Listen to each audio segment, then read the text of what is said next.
Today's episode of Hoover Syndrome. Let's get hyped for the rest of the year. Now. Hey everyone, welcome to the show. Last week we got hyped about the first half of the year. Now it's time to look ahead to the future. Let's get started. First up, I want to give a thank you to Bradley Ellis for putting this game on my radar and a lot of other people's radars.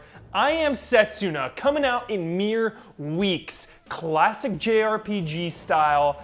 Extremely excited. All you have to do is show me one of those beautiful towns and I'm sold. I'm ready to go. Full playthrough, let's do it. Also, kind of bittersweet in July, Batman Returned to Arkham.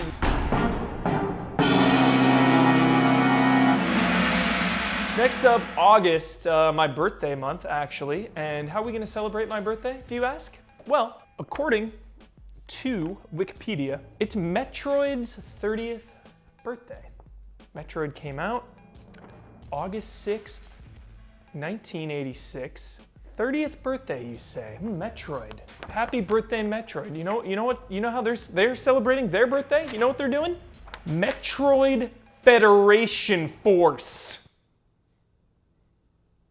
Luckily, it's not all bad because in August, we return to Deus Ex, Mankind Divided. Adam Jensen no longer conflicted with his powers, with his abilities, with his role within the world. He is ready to go. He is a cowboy, John Wayne style. Cannot wait.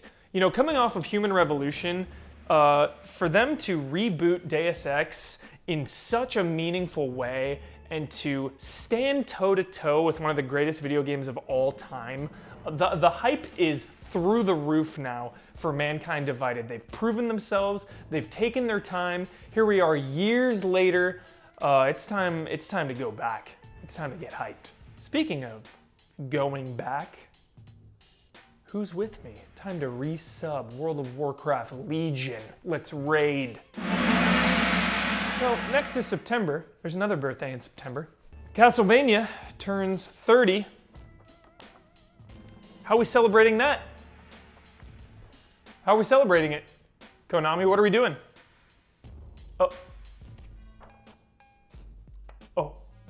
okay. Okay. Apparently we are not allowed to talk about it. They've threatened to cut all of the power in the building. They've threatened to cut the water supply. Moving on.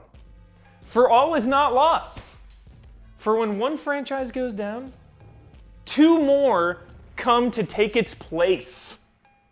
We've got ReCore coming out, which after E3 is one of my most anticipated this year, easily. They did a weird job of showing that game. It was not until I saw it in person on the showroom floor that I fully got what the game was about, and now I could not be more excited. You know, when people started comparing it to Mega Man, yes. And let's not forget Final Fantasy 15 being reborn from the ashes versus 13 style. Still a lot of questions going into this game, but one thing is for sure, it's coming out. All right. We had a minor spoiler last week. Here we go. October. Are you ready?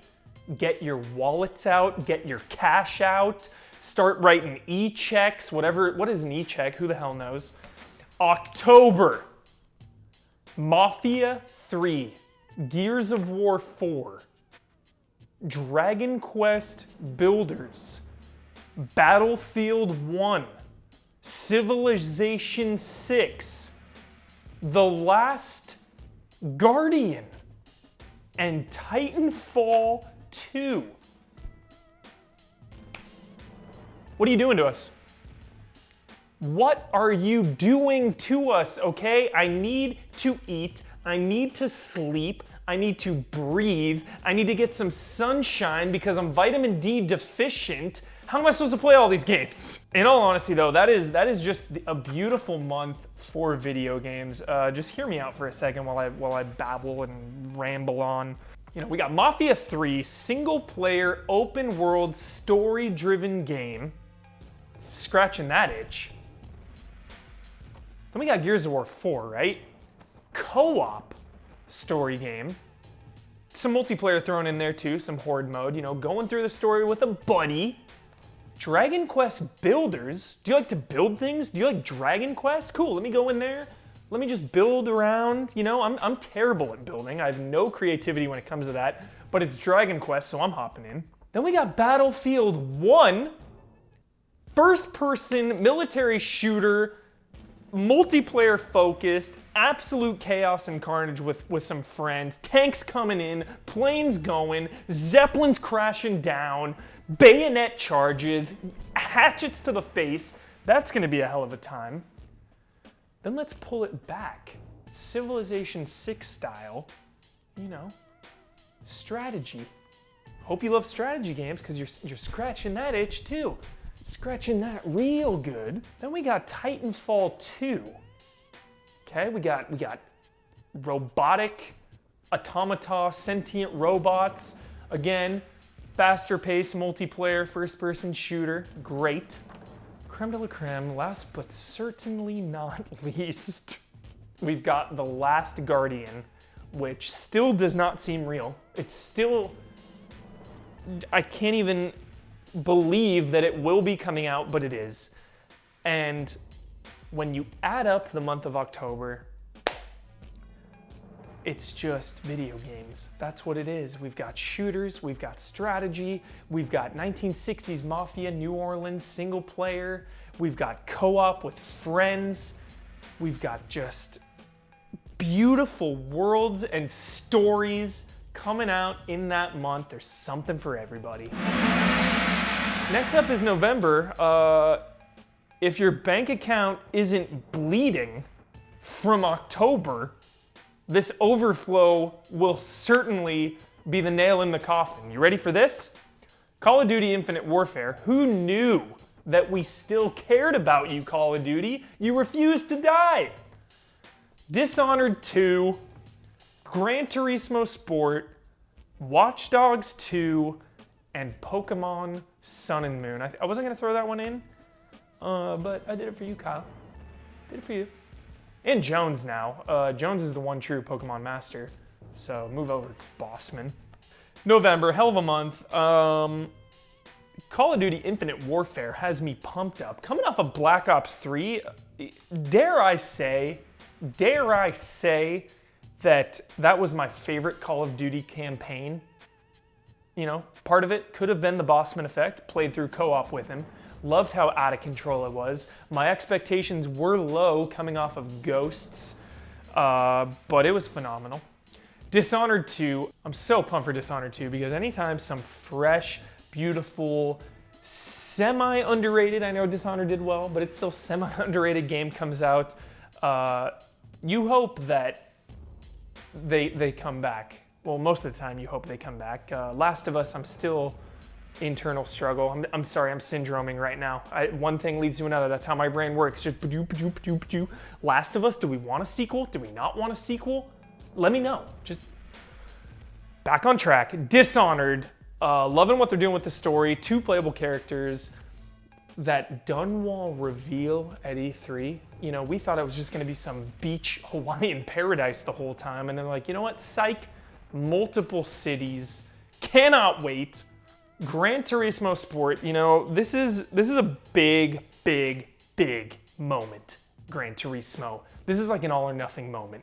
We're coming off, we're on a steady decline here, coming from 3 to 4, from 4 to 5, from 5 to 6, not to mention all the prologues in between. You have been steadily going downhill. 6 needs to come back as one of the best racing simulators out there.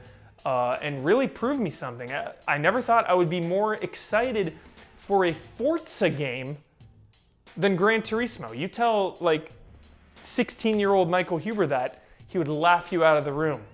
Well, I'm not laughing.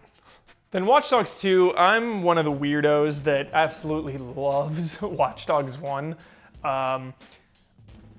You know, Beth kind of explained to me why she thinks I love every single game, and it's because I just put my mind into every single character's brain. No matter how silly they are, I really tried to get into Aiden Pierce's brain and see it from his point of view. I know this sounds insane. I'm insane. But I related it to Aiden Pierce. You know, I wanted revenge. He wanted revenge. I bought into it. I'm there. You know, if you're selling it to me, I'm usually buying it. Then Pokemon Sun and Moon, nothing really to say except when are we getting that Wii U or NX Pokemon? Done with you, 3DS. And lastly, Dead Rising 4, The Return of Frank West. Get excited. Looks a lot more jolly and whimsical than 3. 3 took itself a little too seriously, you know, pump the brakes, Dead Rising. Let's not be too extreme. And South Park, The Fractured Butthole. I really needn't say any more about that. And that's it for the episode. I'm at Michael P. Huber. If I missed any games coming out this year, let me know. Let me know what you are most excited about. And start saving because October's coming. Time for the syndrome.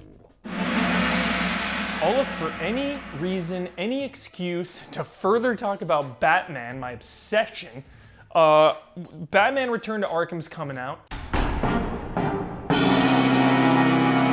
What better way to celebrate it than some of the greatest Batman comic books ever released? I want to go through these. If you have not read these, this is the creme de la creme, cream of the crop, Batman at its absolute best, better than anything out there. First up is Haunted Knight. Now these are all connected. This is Jeff Loeb and Tim Sale. Haunted Knight is the first entry in this series. Great, okay? Excellent one. Here's where things get real.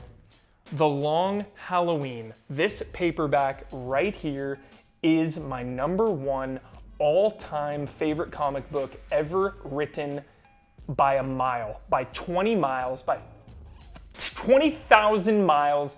Check it out. It is the semi-sequel to Haunted Knight.